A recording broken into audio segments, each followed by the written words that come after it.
Elden Ring was released in 2022, and even now, in 2026, it's still talked about as one of the best games of recent years. That alone means something, because most games have huge hype at launch but disappear after a few months.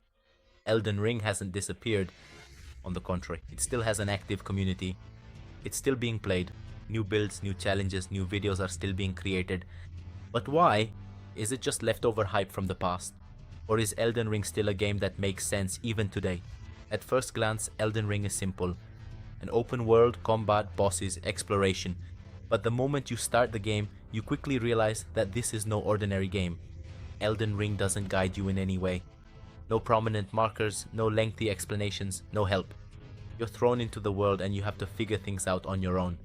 And this is the first thing that will decide whether the game grabs you or not. Because Elden Ring isn't for everyone. It's a game that expects patience from you. It expects you to try, fail, and try again.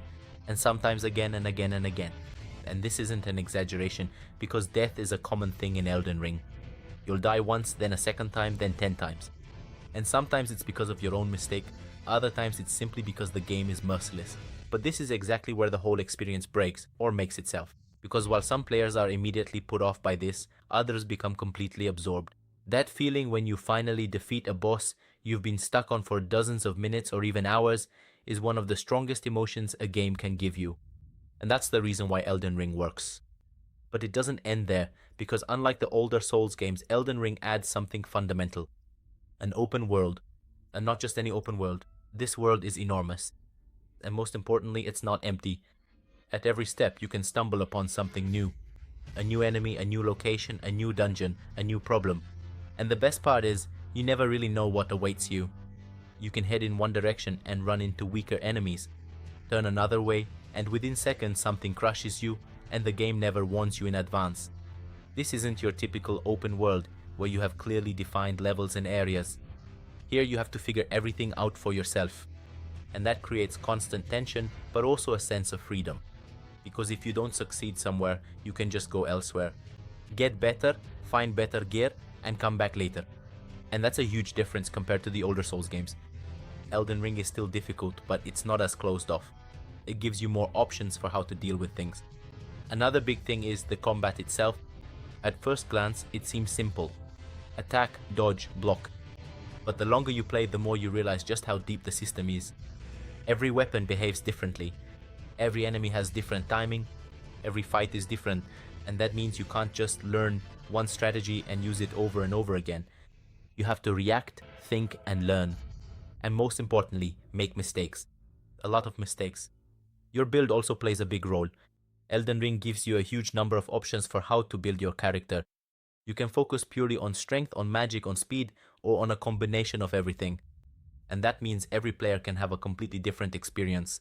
Some people make the game harder for themselves, while others make it significantly easier. And that's exactly what makes Elden Ring more accessible, but at the same time, still challenging. But now, an important point. Elden Ring isn't perfect, and it's fair to say that. One of the most common criticisms is repetition. Some boss fights repeat, some dungeons feel similar, and over time, you might feel like you've already seen something like this before. Another thing is the story. It's there, but it's not presented in the usual way. This isn't a game where everything is explained to you. You have to piece it together yourself from items, the environment, and details.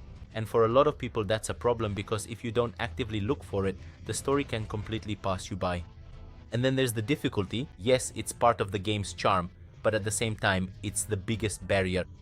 Not everyone has the time or desire to spend hours on a single boss. Not everyone wants to repeat the same things over and over again. And if you're that type of player, Elden Ring can be frustrating for you. A lot.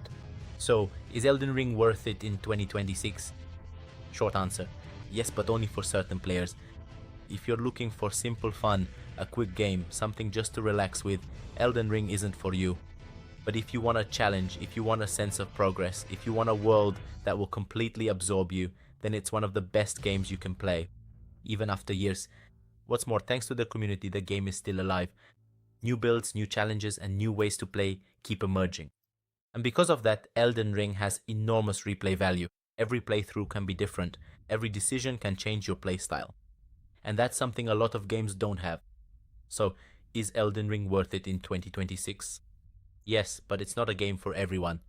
Either it completely draws you in and you spend dozens of hours in it, or you turn it off after a few hours and never come back to it. Nothing in between. And that's exactly why Elden Ring is so exceptional.